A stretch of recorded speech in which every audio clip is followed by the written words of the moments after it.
7 మీటర్లే అందరితో ఇప్పించుకొని సంతకాలు పెట్టి పంచాయతీరాజ్కి ఇచ్చినాము.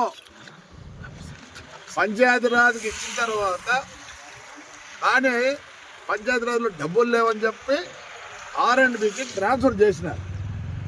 వాళ్ళు ఏం చేసినారు, ఫస్ట్ 7 మీటర్లే రోడ్డు, సింగిల్ రోడ్డు ఇది.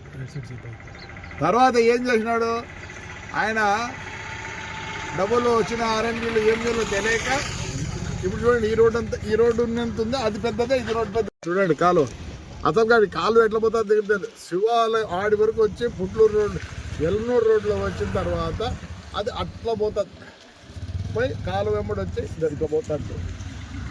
ఈ బఫర్ జోన్ ఉంది దీనికి. ఆయన ఆక్యుపై చేసుకున్నాడంటే వాళ్ళ ఫ్రెండే ఆక్యుపై చేసుకున్నాడు. తెస్తాం. ఇది ఉండేది 4 సెంట్లు. ఎన్ని సెంట్లు ఆక్రమించుకున్నాడు చూస్తాం.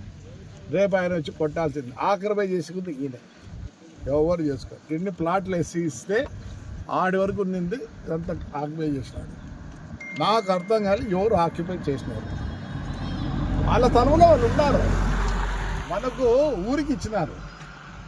ఇదంతా ఊరికి ఇచ్చినది, అది కూడా వాళ్ళదే, అది కూడా వాళ్ళదే. కాలు పోయే కొద్దీ మనం అండర్ గ్రౌండ్ డ్రైవింగ్ చేసినాక వాటర్ తగ్గింది, ఫ్లో తగ్గి చిన్నగా ఇది అయిపోయింది. మరి ఆడ ఇంకా అట్లే ఉంది కాలం. అవతల ఎవరన్నా ఇల్లు కట్టుకున్నారు, ఆడ కూడా నీ ఫ్రెండే కట్టుకున్నారు.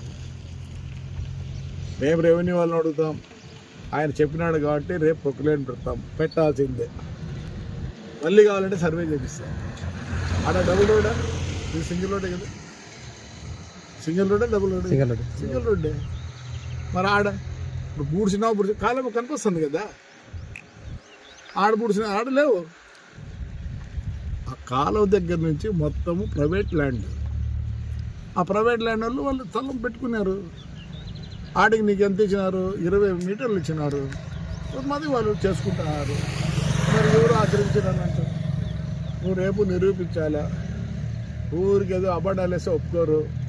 రేపు పెద్ద ఆయన వాళ్ళ నాన్న విగ్రహం దగ్గర, అది విగ్రహం కూడా కడగల చాలా రోజులే, ఎందుకంటే అది కూడా అనాథ రైట్ కాబట్టి బాగా క్లీన్ చేయించి ఆయన వినతి పత్రం ఇచ్చి ఆడే కూర్చుంటారు. మా కౌతలు మా ఉద్యానం ఆయన ఖచ్చితంగా వచ్చి, ఎందుకంటే రెవెన్యూ వరకు పోయినాడు కాబట్టి రావాలా చూపించాలా. మేము ఒకటే రిక్వెస్ట్ చేస్తాం, రేపు రెవెన్యూ వాళ్ళని పట్టుకొని కొట్టేపించి ఏదేది ఆకిపోయిందంటే దాన్ని కొట్టేస్తాం. ఆయన ప్రకారం ఇంటి కూడా కనపడుతుంది. ఇది ఆకిపోయి ప్లాట్లు వేసినారు. నాకు తెలుసు ప్లాట్ ఆట వరకే ఉండేది. ఈ ముందుకు వచ్చేస్తా కదా వీళ్ళ వాళ్ళే ఇద్దరు, నాకు తెలిసి ఇప్పుడు ఇద్దరు వీళ్ళ వాళ్ళే ఆక్యుపై చేసినారు. ఎవరు ఆక్యుపై చేయాలి? రైట్ అమ్మా, రేపు పొద్దున్నే 10 గంటలకి ఎంఆర్ఓ గారికి వినతి పత్రం ఇచ్చి అక్కడి నుంచి పోయి వాళ్ళ పెద్ద ఆయనకు కూడా వినతి పత్రం ఇచ్చి ఆడే కూర్చుంటాం. రెవెన్యూ వాళ్ళు ఆయన వచ్చి జవాబు చెప్పేస్తారు. రైట్ మా, థ్యాంక్ యూ. మీరు అందరూ వచ్చినారు, థ్యాంక్ యూ.